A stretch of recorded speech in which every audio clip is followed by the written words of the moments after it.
ರಾಜ್ಯಾದ್ಯಂತ ಇಂದು doctor B R. Ambedkar ಹಾಗೂ ಬಾಬು ಜಗಜೀವನ್ ರಾಮ್ ರವರ ಜನ್ಮ ದಿನಾಚರಣೆಯನ್ನು ಅದ್ದೂರಿಯಾಗಿ ಆಚರಣೆ ಮಾಡಿಕೊಂಡು ಬರ್ತಾ ಇದ್ದಾರೆ. ಅದರಂತೆ ಇಂದು ಚಿಕ್ಕಬಳ್ಳಾಪುರ ಜಿಲ್ಲೆ ಶಿಡ್ಲಘಟ್ಟ ಕ್ಷೇತ್ರದಲ್ಲಿ ಇತಿಹಾಸದಲ್ಲೇ ಮೊದಲ ಬಾರಿ ಈ ಒಂದು ಶಿಡ್ಲಘಟ್ಟ ಕ್ಷೇತ್ರದಲ್ಲಿ ಅಂಬೇಡ್ಕರ್ ಜಯಂತಿ ಹಾಗೂ ಬಾಬು ಜಗಜೀವನ್ ರಾಮ್ ರವರ ಜಯಂತಿಯನ್ನು ಬಹಳಷ್ಟು ಸಂಭ್ರಮ ಸಡಗರದಿಂದ ರಥೋತ್ಸವವಾಗಿ ಆಚರಣೆ ಮಾಡಿದ್ದಾರೆ. ಇನ್ನು ಕಳೆದ 7 ದಶಕಗಳಿಂದಲೂ ಸಹ ಈ ಭಾಗದಲ್ಲಿನ ದಲಿತ ಪರ ಸಂಘಟನೆಗಳು ಹಾಗೂ ಹೋರಾಟಗಾರರು ಈ ಭಾಗದಲ್ಲಿ ಮುಖ್ಯವಾಗಿ ಅಂಬೇಡ್ಕರ್ ಭವನ ಬೇಕು ಅಂತ ಸಾಕಷ್ಟು ಹೋರಾಟಗಳನ್ನು ಕೂಡ ನಡೆಸಿದ್ರು. ಅದರಂತೆ ಈ ಬಾರಿ ಆಯ್ಕೆಯಾದಂತಹ ಶಾಸಕ ಬಿ.ಎನ್. ರವಿಕುಮಾರ್ ರವರು ಇದೇ ಮೊದಲ ಬಾರಿಗೆ ಸಾಕಷ್ಟು ಅನುದಾನವನ್ನು ತಂದು ಶಿಡ್ಲಘಟ್ಟ ಕ್ಷೇತ್ರಕ್ಕೆ ಈ ಬಾರಿ ಶಿಡ್ಲಘಟ್ಟ ನಗರದಲ್ಲಿ ಅಂಬೇಡ್ಕರ್ ಭವನಕ್ಕೆ ಗುದ್ದಲಿ ಪೂಜೆಯನ್ನು ನೆರವೇರಿಸಿದ್ದಾರೆ. ಇದು ಮುಖ್ಯವಾಗಿ ಶಾಸಕರ ನೇತೃತ್ವದಲ್ಲಿ ಅಂಬೇಡ್ಕರ್ ಜಯಂತಿಯನ್ನು ಅದ್ದೂರಿಯಾಗಿ ಆಚರಣೆ ಮಾಡಿದ್ದು, ಇನ್ನು ಶಿಡ್ಲಘಟ್ಟ ಕ್ಷೇತ್ರದ ಮುಖ್ಯ ರಸ್ತೆಯಲ್ಲಿ ಮೆರವಣಿಗೆ ಮಾಡುವುದರ ಮೂಲಕ ಸಾಕಷ್ಟು ರೀತಿಯಾದಂತಹ ಸಂಭ್ರಮಾಚರಣೆಯನ್ನು ನಡೆಸಿದ್ದಾರೆ. ಇನ್ನು ಶಾಸಕರಿಗೆ ಕೋಲಾರ ಲೋಕಸಭಾ ಕ್ಷೇತ್ರದ ಸಂಸದರಾದಂತಹ ಮಲ್ಲೇಶ್ ಬಾಬು ಸೇರಿದಂತೆ ಇನ್ನು ಚಿಕ್ಕಬಳ್ಳಾಪುರ ಜಿಲ್ಲಾ ಉಸ್ತುವಾರಿ ಸಚಿವರಾದಂತಹ ಡಾಕ್ಟರ್ ಎಂ.ಸಿ. ಸುಧಾಕರ್ ಅವರು ಸಹ ಸಾಥ್ ಕೊಟ್ಟಿದ್ದಾರೆ. ಇನ್ನು ಕಾರ್ಯಕ್ರಮದಲ್ಲಿ ಈ ಬಾರಿ ಅಂಬೇಡ್ಕರ್ ಭವನಕ್ಕೆ 10 ಕೋಟಿ ರು ವೆಚ್ಚದಲ್ಲಿ ಗುದ್ದಲಿ ಪೂಜೆ ನಿರ್ಮಾಣ ಮಾಡಿದ್ರೆ, ಮತ್ತೊಂದು ಕಡೆ ಗುರುಭವನ ಹಾಗೂ ನೌಕರರ ಭವನವೂ ಸಹ ಇದೇ ವೇಳೆ ಗುದ್ದಲಿ ಪೂಜೆ ನಡೆದಿರುವಂಥದ್ದು ಈ ಶಿಡ್ಲಘಟ್ಟ ಕ್ಷೇತ್ರದಲ್ಲಿ ಮತ್ತೊಂದು ಇತಿಹಾಸ ಬರೆದಿರುವಂಥದ್ದು.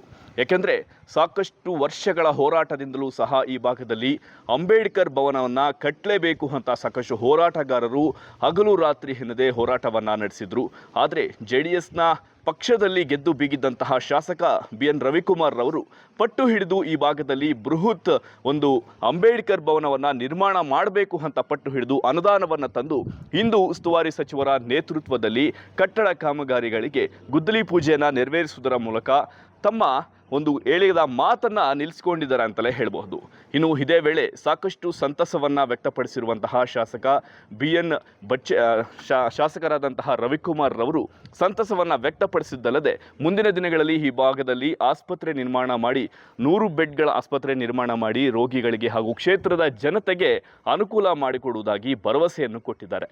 ಇವತ್ತು ನಮ್ಮ ತಾಲೂಕಿನಲ್ಲಿ ಏಕಕಾಲದಲ್ಲಿ ಇವತ್ತು ಅಂಬೇಡ್ಕರ್ ಭವನ ಮತ್ತು ಗುರುಭವನ, ನೌಕರರ ಭವನ ಈ 3 ಭವನಗಳ ಒಂದು ಗುದ್ದಲಿ ಪೂಜೆಯನ್ನು ಇವತ್ತು ನಮ್ಮ ಕ್ಷೇತ್ರದ ಎಲ್ಲ ಸ್ವಾಭಿಮಾನ ಮತದಾರರು ಮತ್ತು ಎಲ್ಲ ಪಕ್ಷದ ಮುಖಂಡರುಗಳು, ವಿಶೇಷವಾಗಿ ಸರ್ಕಾರಿ ಅಧಿಕಾರಿಗಳು, ಸಂಘ ಸಂಸ್ಥೆಗಳು ಹಾಗೂ ನಮ್ಮ ಚಿಕ್ಕಬಳ್ಳಾಪುರ ಜಿಲ್ಲೆ ಉಸ್ತುವಾರಿ ಸಚಿವರು, ನಮ್ಮ ಕೋಲಾರ ಸಂಸದರು ಇವರೆಲ್ಲರೂ ಸೇರಿ ಇವತ್ತು ಹೆಚ್ಚಿನ ಸಂಖ್ಯೆಯಲ್ಲಿ ಸುಮಾರು 10 ಕೋಟಿ ವೆಚ್ಚದಲ್ಲಿ ಡಾಕ್ಟರ್ ಬಾಬಾ ಸಾಹೇಬ್ ಅಂಬೇಡ್ಕರ್ ಅವರ ಭವನ ಮತ್ತು 1,50,00,000 ವೆಚ್ಚದಲ್ಲಿ ಗುರುಭವನ ಮತ್ತು 1,80,00,000 ನೌಕರರ ಭವನ.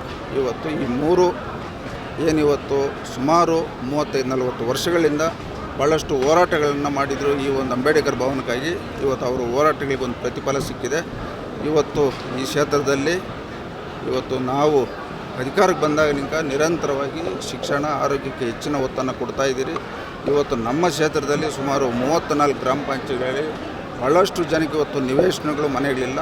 ಈ ಒಂದು ವೇದಿಕೆ ಮುಖಾಂತರ ತಾಲೂಕಿನ ಅಧಿಕಾರಿಗಳಿಗೂ ಮತ್ತು ತಹಸೀಲ್ದಾರರಿಗೂ, ಇಒವರೆಗೂ ಎಲ್ಲ ಜನಪ್ರತಿನಿಧಿಗಳ ಗಮನ ತಂದಿದ್ದೀರಿ. ಮುಂದೆ ಪ್ರತಿಯೊಬ್ಬರಿಗೂ ಈ ತಾಲೂಕಿನಲ್ಲಿ ಪ್ರತಿಯೊಬ್ಬ ಮನೆ ಇಲ್ಲದಂಥವ್ರಿಗೆ ಮನೆ ಮತ್ತು ನಿವೇಶನ ಕೊಡ್ತಕ್ಕಂಥ ಒಂದು ಕಾರ್ಯಕ್ರಮವನ್ನು ನಾವು ಹಮ್ಮಿಕೊಳ್ತಾ ಇದ್ದೀರಿ.